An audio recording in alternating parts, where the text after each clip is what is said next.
دیتا ہوں کہ موصوف تشریف لائیں اور توحید خداوندی کو عنوان پر تقریر پیش کریں۔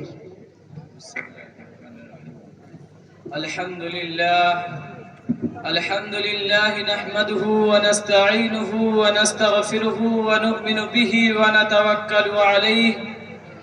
ونعوذ بالله من شرور أنفسنا ومن سيئات أعمالنا من يهده الله فلا مضل له ومن يضلله فلا هادي له ونشهد أن لا إله إلا الله وحده لا شريك له ونشهد أن سيدنا ومولانا محمدا عبده ورسوله أما بعد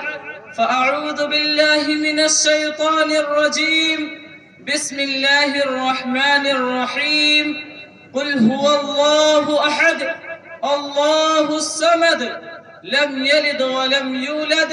ولم يكن له كفوا أحد وقال في موضع آخر يهب لمن يشاء إناثا ويهب لمن يشاء الذكور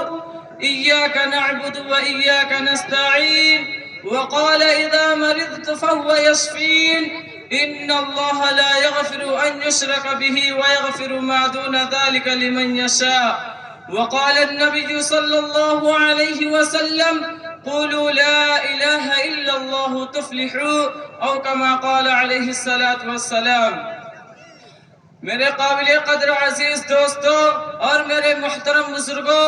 اللہ تعالیٰ کا لاکھ لاکھ احسان ہے، فضل ہے کہ اللہ تعالیٰ نے ہم سب کو مسلمان بنایا اور کلمہ لا الہ الا اللہ کی دولت سے نوازا۔ اور اللہ تعالیٰ کا سب سے بڑا احسان یہ ہے کہ اللہ تعالیٰ نے ہم سب کو ایسے نبی کے امت میں پیدا کیا جو خاتم النبیین والمرسلین ہیں۔ اللہ تعالیٰ نے انسانوں کی رشد و ہدایت کے لیے کم و بیش 1,24,000 انبیاء علیہ السلام کو اس دنیا کے اندر مبعوث فرمایا، اور سارے انبیاء علیہ السلام کا مشن اور طریقہ ایک ہی تھا۔ سب کی آواز توحید کی آواز تھی، سب کا مشن توحید کا مشن تھا، سب کی تعلیم توحید کی تعلیم تھی، سب کی دعوت توحید کی دعوت تھی، سب کا سبق قولوا لا الہ الا اللہ تفلحوا تھا۔ اس توحید کے لیے انبیاء علیہ السلام کو تکلیفیں اٹھانی پڑی، گھروں کو چھوڑنا پڑا، لوگوں کی دھمکیاں سننی پڑی۔ اسی توحید کی دعوت میں انبیاء علیہ السلام کو قتل کیا گیا، وحشیلہ وطن کیے گئے، لیکن اس توحید کے راستے سے نہیں ہٹے۔ پھر جب باری آئی امام الانبیاء خاتم النبیین والمرسلین کی، تو آپ صلی اللہ علیہ وسلم نے بھی یہی اعلان کیا، لوگوں قولوا لا الہ الا اللہ تفلحوا۔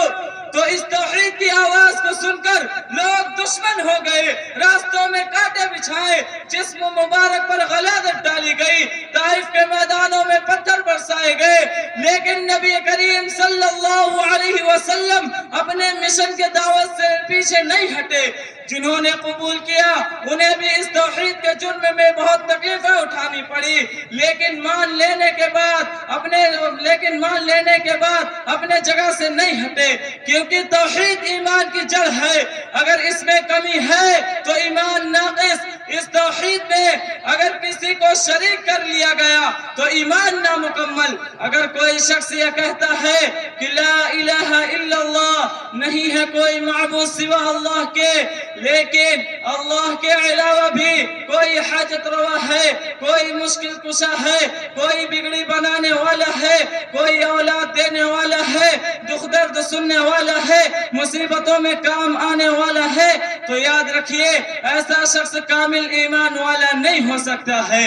کیونکہ توحید اس کا نام نہیں ہے کہ اللہ کو ایک مانے لیکن ساتھ ساتھ مشکل کشا حاجت روا کسی دوسرے کو مانے، اولاد اللہ کے علاوہ دوسروں سے مانگے، بلکہ توحید پر ایمان رکھنے والا اسی وقت ہو سکتا ہے جب اللہ کے علاوہ کسی کو مشکل کشا حاجت روا نہ سمجھتا ہو، کیونکہ لا الہ الا اللہ کا جہاں یہ معنی ہے کہ نہیں ہے کوئی معبود سوا اللہ کے، وہی لا الہ الا اللہ کا یہ بھی معنی ہے کہ نہیں ہے کوئی حاجت روا سوا اللہ کے، نہیں ہے کوئی سجدہ کے لائق سوا اللہ کے۔ لہذا جب لا الہ الا اللہ کے ان تمام تقاضوں کو مانتا ہے تب جا کر کامل ایمان والا کہلا سکتا ہے۔ لیکن آج کچھ ایسے مسلمان بھی ہیں جو توحید باری تعالی میں انبیاء اور اولیاء کو بھی شریک کرتے ہیں، نبی کے مختار کل ہونے کا عقیدہ رکھتے ہیں، حضرت علی کو مشکل کشا حاجت روا جانتے ہیں، عبد القادر جیلانی رحمت اللہ علیہ کو بگڑی بنانے والا اولاد دینے والا جانتے ہیں، صابر کلیری رحمت اللہ علیہ کے مزار سے مرادیں طلب کری جا رہی ہے، نبی کریم صلی اللہ علیہ وسلم کو مختار کل جاننا، عبد القادر جیلانی رحمت اللہ علیہ سے اولاد ماننا، خواجہ اجمیری رحمت اللہ علیہ کی قبر پر سجدہ کرنا، صابر کلیری رحمت اللہ علیہ سے مرادیں طلب کرنا، تمام کی تمام چیزیں لا الہ الا اللہ کے تقاضے کے خلاف ہے، نبی کریم صلی اللہ علیہ وسلم کے تعلیمات کے خلاف ہے، صحابہ رضوان اللہ تعالی علیہم اجمعین کے عقائد کے خلاف ہے۔ عزیز دوستو، اگر کوئی شخص یہ کہہ کر دھوکہ دیتا ہے کہ نبی کریم صلی اللہ علیہ وسلم کو مختار کل جاننے میں مزید نبوت کی شان بڑھتی ہے، حضرت علی رضی اللہ تعالی عنہ کو مختار کل، حضرت علی رضی اللہ تعالی عنہ کو مختار کل جاننے میں، اولیاء اللہ سے مرادیں ماننے میں توحید میں کوئی حرج نہیں ہوتا، بلکہ یہ ساری چیزیں تقرب اللہ کے درجے میں ہیں۔